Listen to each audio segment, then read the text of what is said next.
Horizon just reaction. This is the dumbest war nobody talks about. But on BlueJay.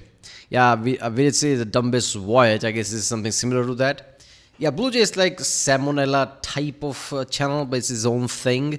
But yeah, obviously it talks about weird shit that happened throughout the history, which is always fun. Like dumbest war, this and that, dumbest voyage. The dumbest voyage one, right? Russian voyage one. That was so insane. Everything about that was so insane. So I'm hoping something similar in this one. But yeah, I guess it has a million view in just 2 weeks. So I'm guessing this has some interesting thing behind it. Yes, let's watch it. I love BlueJay, right? Like it's like Salmonella, but like I said, it's a different thing. It's not like Salmonella copy. Does it different way, but I guess the theme is the same. So let's watch it. You're in Papa Squat, kiddo. Daddy's got a story to tell. Is it long? Sit down. For today's tale, we'll need to dial the clock back to the time when optimism died. The 20th century. It's a story of small disagreements festering beyond reason. A chronicle of quarrels lasting through all seasons. A fable of ideological conflict growing tenser than treason. Back. All of which culminated into what was called a war. Yeah, seriously, our ballers get 3, man. It's like, for me, it's love and hate type of thing with all the chance-based shit and turn-based system. I don't know. Like, I don't understand that in a video game. It makes sense on a board game, but doesn't make sense in a video game. Like, why? This just feels the fluidity is killed. Otherwise, game is insanely good. Despite no shots being fired. Dad, I already know about the Cold War. Yada yada, better dead than red, I know the drill. What? That pathetic decades-long temper tantrum over whose money system was good and whose was the unholy abomination spawned from the bowels of the ninth circle of hell? No. If I want to watch children cry about how numbered paper was handled while throwing around tubes, I go play Monopoly. I like my near-military conflicts like I like my women. Simplification is worse than that. I'm sorry, we're gonna talk about the lobster war. Kid should have said, what is crabs? It's the mid-1900s, and Europeans haven't quite grown out of their main character phase and need to make sure no one forgets. Oh, it's funny because the two movies are so different. Right. I'm here too, okay? Hey, drop the oil! But as the 1960s rolled around, tragedy struck. America had a jello mold phase. But other than that, nearly all of France's African colonies claimed they wanted independence, and as France loved being seen as the in vogue colonial power, they granted it to them to look hip, and definitely not because they couldn't afford another colonial war. This was all fine and dandy, unless you were a French fisherman who just lost their free rein to catch lobster off the Mauritanian coast. Slow your roll, Ratatouille, you need a permit for that now. Ah yes, there is plenty of lobster, don't be so shellfish. Leave the area and cut the puns or I'll detain you faster than a panzer tank. Don't get all crabby. I'll be out of your hair in a pinch. Stop! I'm claustrophobic. Ow. But luckily, a few of these fishermen heard some juicy gossip about this hot new spot just brimming with lobster on the other side of the Atlantic. And for the cherry on top, they were practically free for the taking, being surrounded by nothing but the open water, salty air, Brazil. The fishermen figured that last part could be a problem. Sovereign waters or something. Yeah. So they sent out a delegation to negotiate a license. But waltzing up to a country and saying, holy cannoli, that's... All of that. So they went all the way from France to Brazil. I get it, like it's kind of close, but it's still entire ocean. So I don't know. Was lobster business that good? So we could go to different continent altogether just to fish out a lobster or something. A lot of lobster ravioli. How about instead of you guys fishing them to fuel your $20 million canning industry, I do the fishing and money getting part? Would most likely be met with, haha, eat shit. Therefore, an elaborate ruse was needed to mask their fishing intentions. So they put together a pitch that was so intricate, so convincing, that the Brazilians would have no choice but to allow them coastal access to their lobster, all while being completely oblivious of their objective to harvest them. Thank you for meeting with us. We come to you with a pressing issue. You see, there have been seismic reports, sounds, if you will, of a disturbance in the deep, originating from your coast of Brazil. Jean, if you could just describe this disturbance for us. Of course.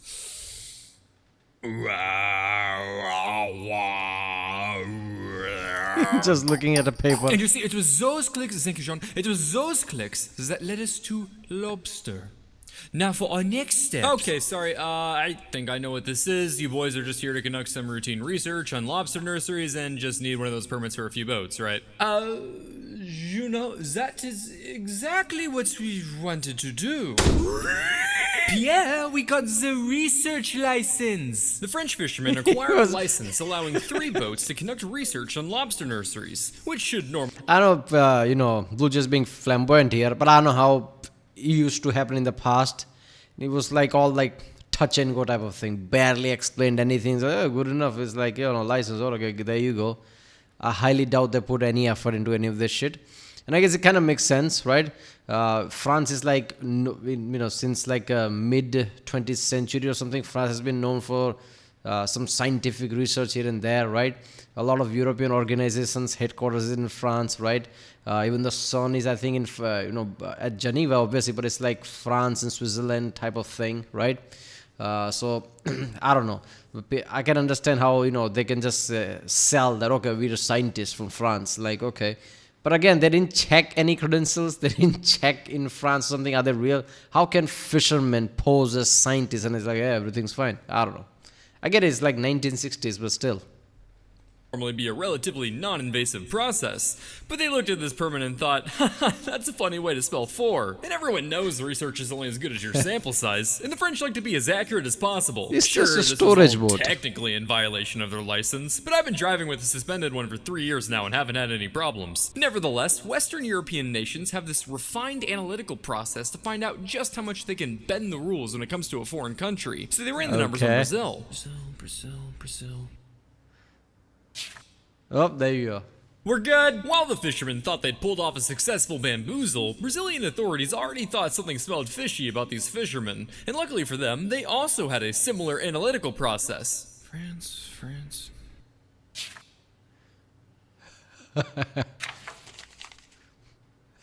Maybe we should check it out. Representatives were sent. All they should have said like France, and when you open it, French. It should have said something like that. Like, oh, that's good enough reason for us. Let's check it out. They're up to something fishy. From the Brazilian Navy to act as inspectors and make sure the French fishermen were honoring the foundation of these nations' crustacean relations. They should be around here. Oh, that's them. Oh, welcome to the Red Lobster. We had an infest. Table for 2, yes? I've got the perfect romantic spot for you two Romeos. What? No, we aren't. Doesn't matter. We're here representing the Brazilian Navy. Oh, shit, Brazil? Yes. Welcome to the Red Lobster, a research center. Yes. Let me just get our head aside. Pierre has been making some incredible progress. Oh, yeah? What have you found out in your research? They hurt. Oh, what? You get pinched, Lil? No. You'll never amount to anything. Upon investigation, they found that, along with violating the boat limit, the ships were not conducting research, but in fact, carrying out large-scale predatory lobster fishing with a trawl. Trawling is this neat practice where you put a net in the water and catch the everything. Environmental impact? What environment? So Brazil was like, stop, and revoked the fisherman's license, sending them lobster Now, okay, this could have gone 2 ways. Like, obviously, this was flamboyant way of BlueJay was saying it. But then again, they could have had someone, scientist enough, doing some basic research maybe, so they can justify that or something. Or they just didn't care. They were just catching lobsters and like probably no one will notice it. And then again, Ocean is a big place, right? It's like how often you're going to have like some ship suddenly jump on you and try to check what you're doing or not. And you can see a ship coming from a distance. I don't know.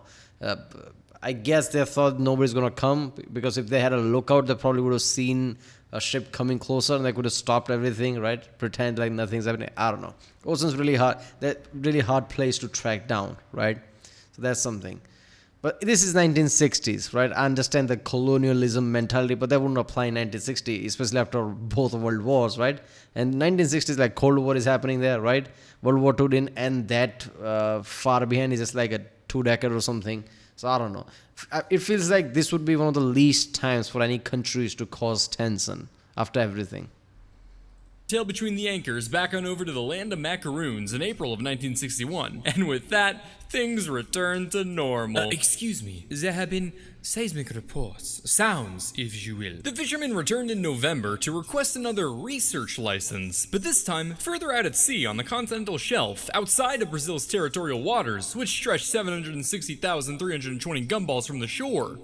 Or for simpletons, 12 miles. This request was granted, and for the rest of the year, Brazil kept a close eye on them while the fishermen played the nautical version of, "I'm not touching you." But just like an early 2000s cartoon fish, the French just couldn't keep their grubby little paws off those luscious lobsters. And on January 2nd, 1962, the French boat Cassiope was found to Okay, when does international water starts, right?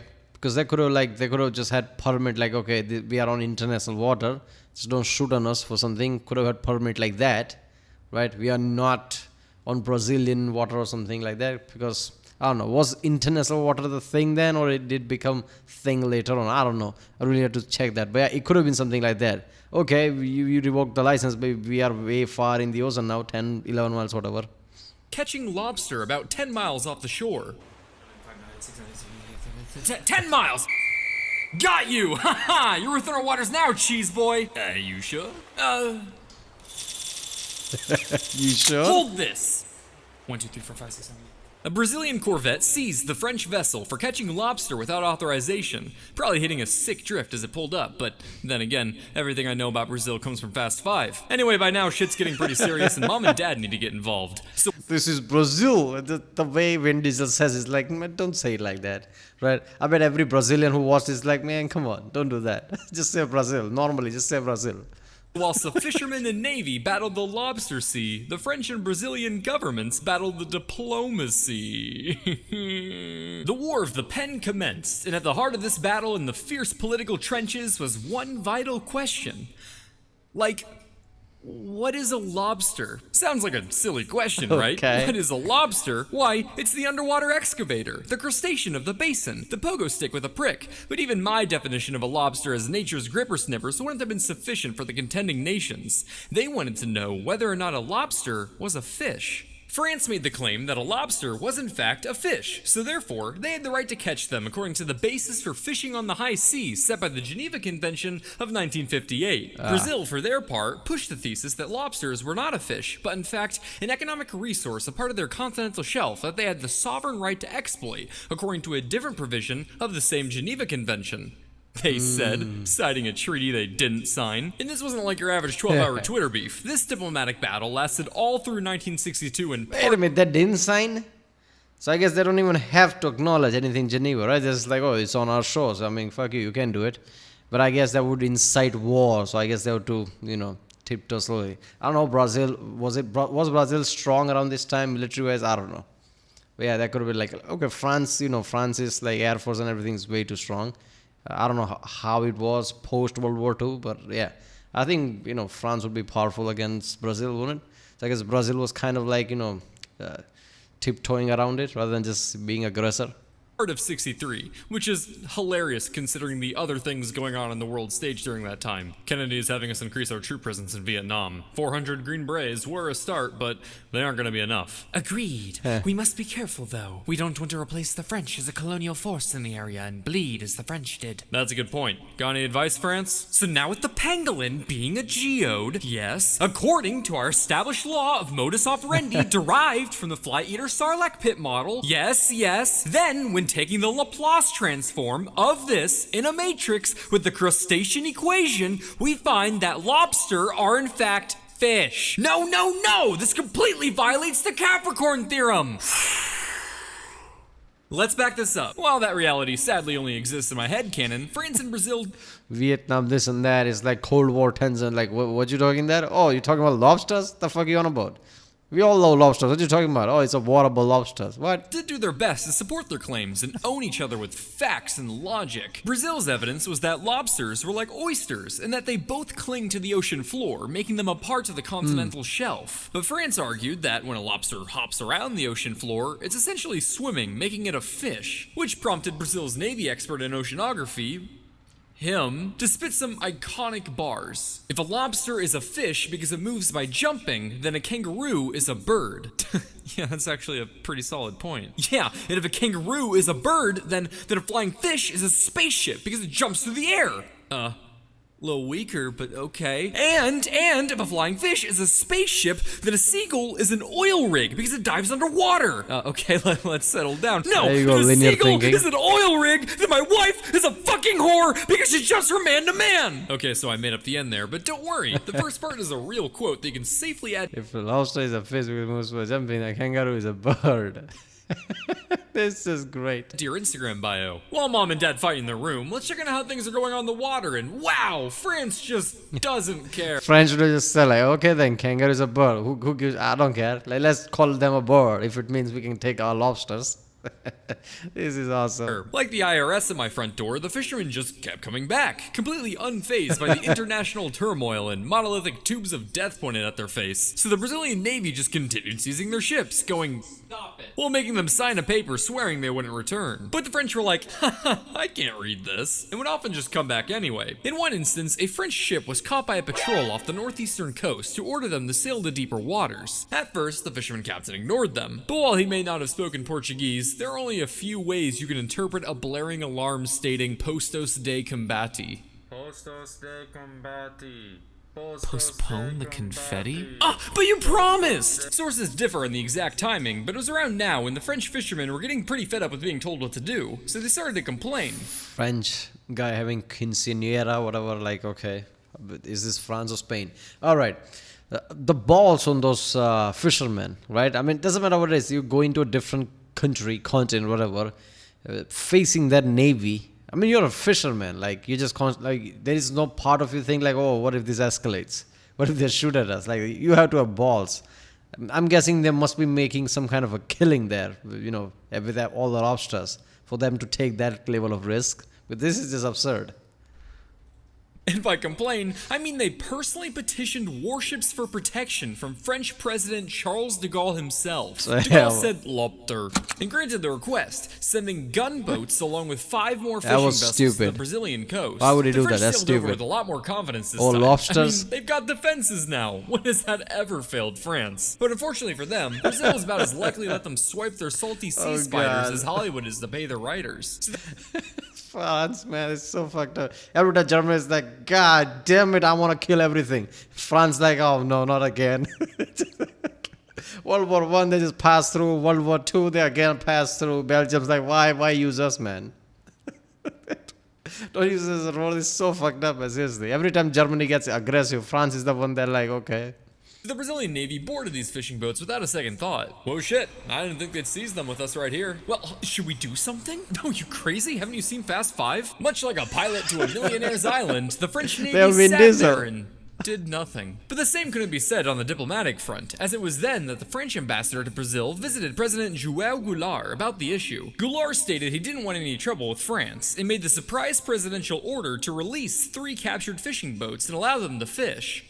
Honey, they reopened that Red Lobster. Terry, we are a loyal Long John. I don't understand that. See, France clearly showed that they're not going to incite war by just standing there. I'm guessing what happened is that the fishermen went to de Gaulle and like, okay, give us warships. And like, what, are you crazy? I'm not going to cause war over lobsters.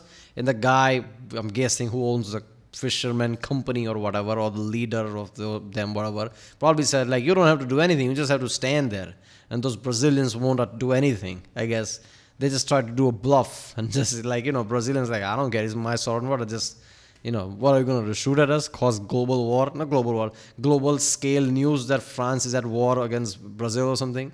So I guess it worked and they just stand there because they had no order to attack. Silver's family. As expected, the Brazilian people were none too pleased about this, and the resulting backlash pushed the government to rescind this permission shortly thereafter. Things then escalated even further when in late February 1963, Brazil delivered an ultimatum. All Frenchies have 48 hours to skedaddle skadoodle to the land of poodles, else they'd get the noodle. What? I may or may not have written that line while intoxicated, but I What's wouldn't with the dare delete rhyming a in this line video, full of man? such eccentric flavor. However, over in France, this lobster war was really starting to get on de Gaulle's nerves. Ugh, first they can't fish, then they can. Just kidding, they can't. Oops, now they've got 2 days to leave town. God, I don't understand this emotion I'm feeling. What you are experiencing is known as mixed signals, sir. No, I'm sure I tuned this radio to AM. No, I mean, like, you know when a girl is kind of hinting she likes you, but you can't quite tell if she's into you because her actions give conflicting signs? Those are mixed signals. Paul, I'm rich and the president of France. I don't get mixed signals, I get bitches. So don't speak to me about your poor people problems. Now, on one hand, Yes, Brazil there you is go, an that's important true. strategic partner of the French. The Wait, do you know who I am? Do you know what this uniform means? I can just walk to the bar and I'm done. I don't need to do anything. latter has invested over 1,000 million francs into the former, and they rely on the iron smelting, textiles, and chemical products of Brazil. Also, Brazil is capitalist and can help fight nearby growth of communism.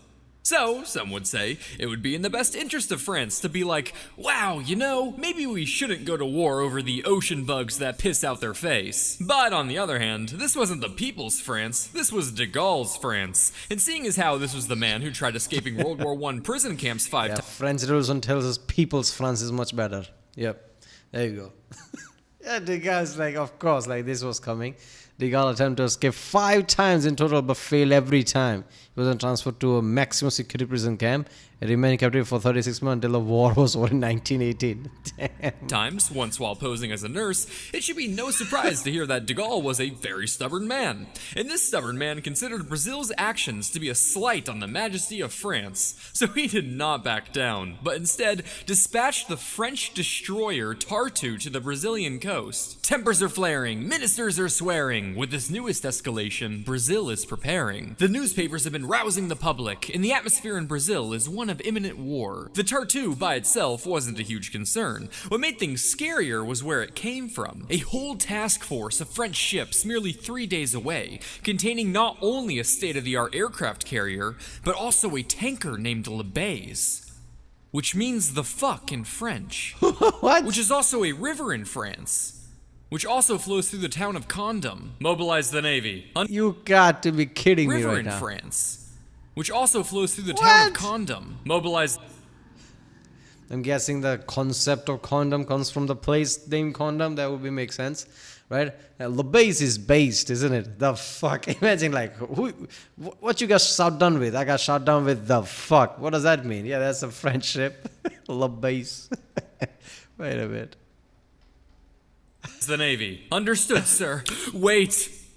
And the Air Force. But there's one small problem with this mobilization. It's the eve of Brazil's favorite holiday, the Carnival. A time for wild celebration, dancing to music, stealing comically large vaults with Dodge Chargers. Oh wait, that's Fast 5 again. And this year, people were really memeing this whole situation. Even some masked revelers went around with lobster costumes. So much of Brazil's personnel were on short leave. But with some effort, they mobilized enough men, granted them war pay, and launched ships to search for the Tartu under Operation Lobster. Along with these ships, Brazil continued to mobilize to meet the French at sea. Because sure, their arsenal was full of vintage World War II vessels, and sure, they only had enough ammunition for 30 minutes of combat, and sure, they lacked adequate fuel supplies, and sure, some ships were decommissioned with mechanical problems, and sure, the French had a state-of-the-art Navy and Air Force to counter them, but at least they had their spirit. And family. Brazil's planes that have been searching for the Vin Diesel. Tartu finally spot it, causing it to start shooting exercises, probably to deter the aircraft. The plane responded by flying even lower to show they aren't messing around. Oh wow, that's cute. Neat little guns you got there. Uh-oh, what's this? These looks like rockets. Wow, these sure are big, huh? Brazil ships made their way towards the Tartu's location late at night. Dawn approached and the See, one thing I've noticed with all the wars is like, showman thing is much stronger than actual thing, right? Like people like, try to flex a lot, right? Like, trying to fly too close, or I don't know, trying to shell them closer to where they are, just to, just intimidation tactic. But in reality, when it comes to actual combat, some of those things might not work, right? But they just try to flex it, so whoever opponent is gets scared or something. So the flexing tactic kind of works. It works better than it would have in actual combat. So yeah, win-win. Sea was veiled with a fog. In the distance, their radar detects something in the water. Making their way closer, tensions running high, they finally made out the Tartu in the mist and oh, it's gone. Running low on fuel, the Tartu retreated and was replaced with a much weaker ship. Oh, hey, what about us? You'll be fine. Another ship is coming. Hey guys, what's up? Oh, with the playing field set and more Brazilians on the way, it was now just a matter of who would shoot first. Hey, maybe we should go back and fish where we belong. Africa. The French ships decided to head back across the Atlantic. After this, an agreement was signed where Brazil would allow limited French ships to fish for 5 years while sharing profits with Brazil, who would also get to expand the nautical miles of its territory. You know, just a few. 100. While in the end, France decided war wasn't worth it. To be honest, I'm surprised it got even remotely this far. Running some numbers, if one anti-aircraft gun on one French vessel fired for just 11 minutes, say in case it wanted to teach some smart-ass aircraft a lesson, you'd already rack up an ammunition bill more expensive than the $3 million a year the French fishermen were raking in. But to be honest, with the cost and street cred for a European nation losing a diplomatic war with Brazil over lobster, perhaps World War III would have just been worth it. The Lobster War, 8 out of 10 stars. I mean, this is post-World War II. Lots of image was already tarnished by this point. Why does it matter? I think France just thought that, Brazil would back down with all the taxes. They didn't. They're like, okay, you know what? Let's just go. And in the end, came to the conclusion where all businesses happen, right? You make profit, I make profit, there you go. This was so epic, right?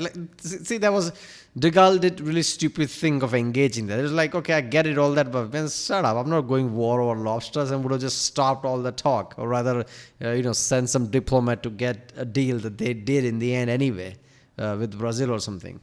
This is like, oh, I'm sending Tato, like, what the hell? Alright, well, yeah, if you like my next one, subscribe, and I'll see you next time.